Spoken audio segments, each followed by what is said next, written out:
Saviez-vous que, bien que l'anglais soit la langue la plus parlée aux États-Unis, ce n'est pas la langue officielle de ce pays? Et pas seulement cela, mais l'espagnol est la deuxième langue la plus parlée et possède une présence historique antérieure à l'anglais. Dans beaucoup de ces États, ce que beaucoup ignorent d'ailleurs, elle n'a pas non plus de statut officiel au niveau fédéral. Cette réalité surprenante a des racines historiques et culturelles qui nous invitent à explorer la manière dont s'est construite l'identité linguistique d'une nation aussi diverse, et qui aujourd'hui est considérée comme une puissance mondiale.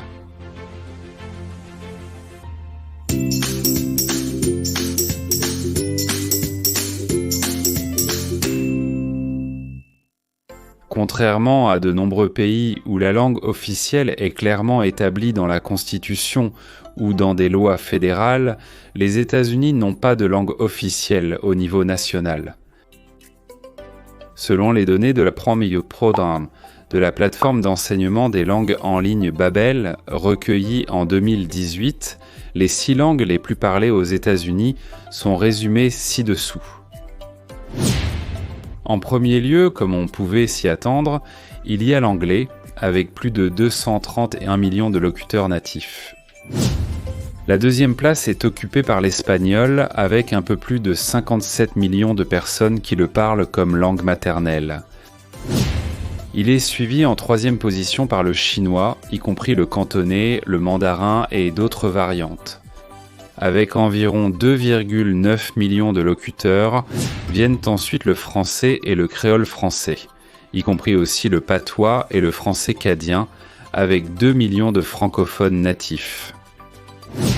En cinquième position se trouve le tagalog, avec 1,6 million d'habitants. Et en sixième position, on trouve le vietnamien, représenté par environ 1,4 million d'habitants qui le parlent comme première langue. Une langue officielle d'un pays est celle utilisée dans les documents officiels, les lois nationales et les actes gouvernementaux. Bien que l'anglais soit la langue majoritaire considérée de facto, l'absence d'une langue officielle au niveau fédéral remonte à la fondation du pays.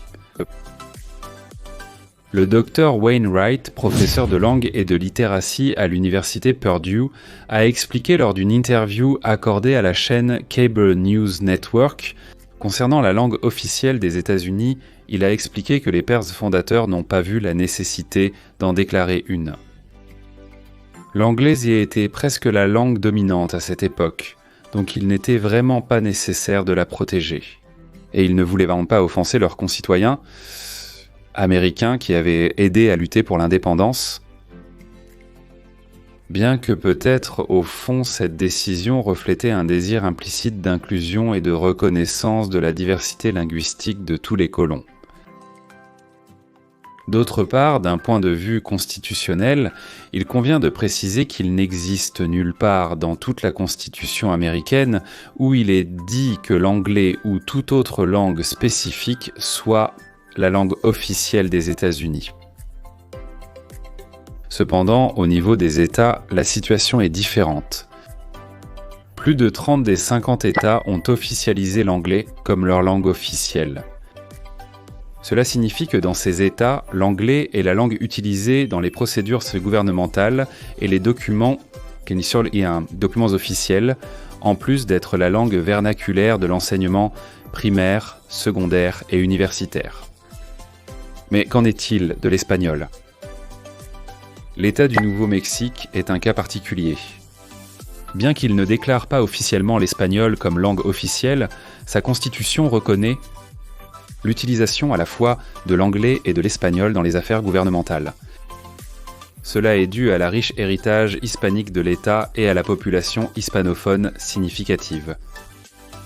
De plus, Porto Rico, un territoire non incorporé des États-Unis, a l'espagnol et l'anglais comme langues officielles, l'espagnol étant la langue la plus utilisée dans la vie quotidienne. D'autre part, dans des États comme le Texas ou la Floride, l'espagnol est parlé par un grand pourcentage de la population, ce qui lui confère un statut privilégié, qui, bien qu'il ne soit pas une langue officielle, est présent dans l'usage et la signalisation des espaces publics. Avant de continuer, n'oublie pas de t'abonner à cette chaîne et d'activer la cloche pour être informé lorsqu'une nouvelle vidéo sera publiée. La non-officialisation étatique d'une langue n'est pas une caractéristique exclusive des États-Unis et dans le monde anglophone. On peut également l'observer, même si cela peut te surprendre, dans d'autres pays comme l'Australie et le Royaume-Uni lui-même, ou même en Argentine, pour donner un autre exemple d'un pays hispanophone. L'histoire des États-Unis, même si beaucoup ne le perçoivent pas ainsi, est intrinsèquement liée à celle de l'Espagne. Pour comprendre pourquoi l'anglais et l'espagnol sont les deux langues les plus parlées dans ce pays nord-américain, nous devons jeter un coup d'œil à l'histoire. À partir du XVIe siècle, les explorateurs espagnols ont établi des colonies dans ce qui est aujourd'hui l'État de Floride, la Californie, l'Oregon, le Texas, le Nouveau-Mexique et une grande partie du sud-ouest des États-Unis. Pendant des décennies, l'espagnol a été la langue imposée dans ces régions. Pour cette raison, des villes comme San Antonio, Santa Fe, San Francisco, Los Angeles, parmi beaucoup d'autres, portent des noms d'origine espagnole et conservent un riche patrimoine culturel hispanique. Avec le temps, les colonies britanniques forcabimées sur la côte est ont commencé à s'étendre vers l'ouest, entrant en conflit avec les territoires espagnols. À travers des guerres et des traités comme le traité de Paris de 1763, les Britanniques ont acquis de vastes étendues du territoire espagnol. Cependant, la présence espagnole avait déjà laissé une marque indélébile, reflétée principalement dans la toponymie, l'architecture et bien sûr dans la langue locale de ces régions. À la fin du XIXe siècle et au début du XXe, les États-Unis ont connu une vague d'immigration sans précédent, provenant principalement d'Europe et d'Asie. Des millions de personnes sont arrivées à la recherche de nouvelles opportunités, apportant avec elles leur langue et leur culture. Cette migration massive a encore enrichi la diversité linguistique du pays, mais elle a également suscité des tensions et des débats sur l'intégration et l'identité nationale. Cependant, la consolidation des États annexés à l'Union, qui avait été entièrement orchestrée par une administration anglophone, a fait que l'identité dominante s'est fondée sur la langue anglaise, un trait qui demeure incontesté jusqu'à aujourd'hui. Mais la place occupée par la langue espagnole n'est pas négligeable, car aujourd'hui ce n'est pas seulement la deuxième langue la plus parlée du pays, mais elle a aussi acquis un poids politique, économique et social plus important. La population hispanique croissante a influencé la culture populaire américaine, la politique et les médias.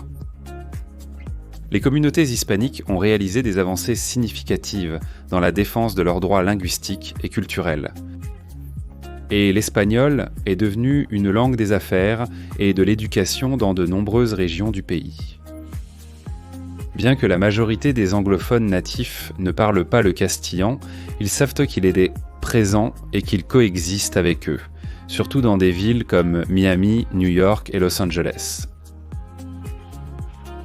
En conclusion, la raison pour laquelle un pays aussi multiculturel que les États-Unis n'a pas déclaré de langue officielle en particulier, cela semble découler du principe de liberté culturelle et linguistique qui caractérise ce pays depuis sa fondation après l'indépendance de l'Angleterre. Mais cela ne représente aucun obstacle à la libre propagation de n'importe quelle langue, et bien que l'anglais soit la langue la plus utilisée actuellement, cela n'a pas empêché l'espagnol d'avoir une présence assez significative sur l'ensemble de son territoire. Et juste par curiosité, t'es-tu déjà demandé quelle est la langue officielle dans ton pays ? Peut-être que tu seras très surpris en découvrant la réponse. Et si c'est le cas, je t'invite à le laisser dans la section des commentaires. Et c'est tout pour aujourd'hui. Si tu as aimé cette vidéo, n'oublie pas de mettre un like et de t'abonner à cette chaîne. Je t'invite aussi à activer la cloche pour être informé lorsqu'une nouvelle vidéo sortira.